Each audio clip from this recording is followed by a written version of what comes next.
আজিৰ দিনটোত ইমান কষ্ট হ'ব বুলি ভবাই নাছিলোঁ। মানে কালি ৰাতি ইমানকেইটা অৰ্ডাৰ আহিল, ঈদ বুলি মানে বহুকেইটা অৰ্ডাৰ আহিল। সেইকাৰণে ৰাতিপুৱা কাম কৰা মানুহকলেগি আৰু বাট চাই থকা নাই। ইফালে মই পিঠাৰ নাৰিকলখিনি বহাই দি এয়া ভাজি আছোঁ। ইহঁত আহি পোৱাৰ লগে লগে আৰু এওঁক আৰু মানে ৰীতাক গুড়াখিনি খুন্দিব দিছোঁ।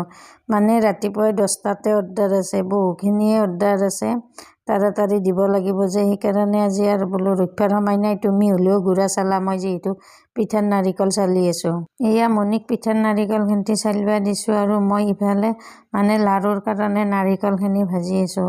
আজি মানে পিঠা লাৰু দুয়োটা বহুখিনিয়ে অৰ্ডাৰ আছে, সেইকাৰণে আজি পিঠাও বনাই থাকিব লাগিব আৰু লাৰুও বনাই থাকিব লাগিব।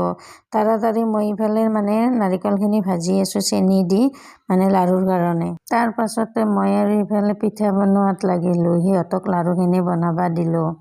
মানে মোক যোৱাকালি বাইদেউ এজনীয়ে কমেণ্টত সুধিছিল, মানে বাইদেউৰ বোলে পিঠাকেইখন ঠাণ্ডা হোৱাৰ পাছত বেকা বেকি হৈ যায়, কিয় হৈ যায়? মই বাইদেউজনীক কৈছোঁ, আপোনাৰ হয়তো আপুনি দুখন টাৱা ব্যৱহাৰ নকৰে। আমি যেতিয়া প্ৰথমতে পিঠা বনাইছিলোঁ আমাৰো তেনেকুৱা হৈছিল।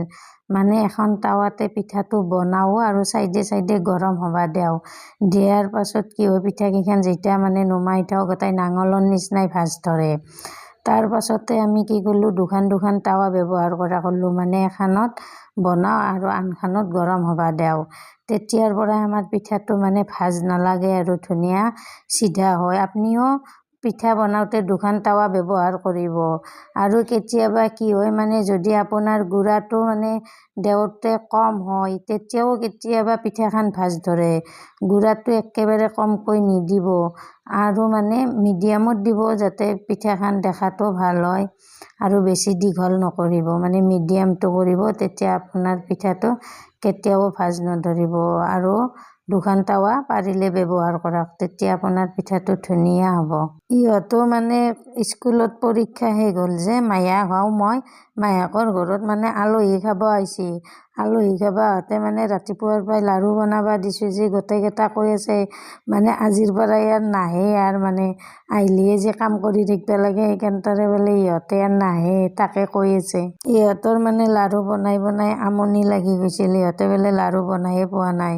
মই কৈছোঁ বনাই থাক, একো নহয় দে। তাৰ পাছতে আকৌ ইফালে মই ক'লা চাউলৰ গুড়াখিনি খুন্দিব আহিলোঁ। মানে ক'লা চাউলটো ৰাতিতে ভিজাই থৈছিলোঁ যে, বহুত সময় হ'ল, থৈ দিবা, বেছি সময় হ'লে আৰু গোন্ধাই যাব পাৰে। সেইকাৰণে তাড়াতাড়ি মই বোলো অলপ খুন্দি নি মই ক'লা চাউলৰ পিঠাটো বনাম, তুমি লাহে লাহে খুন্দি থাকা।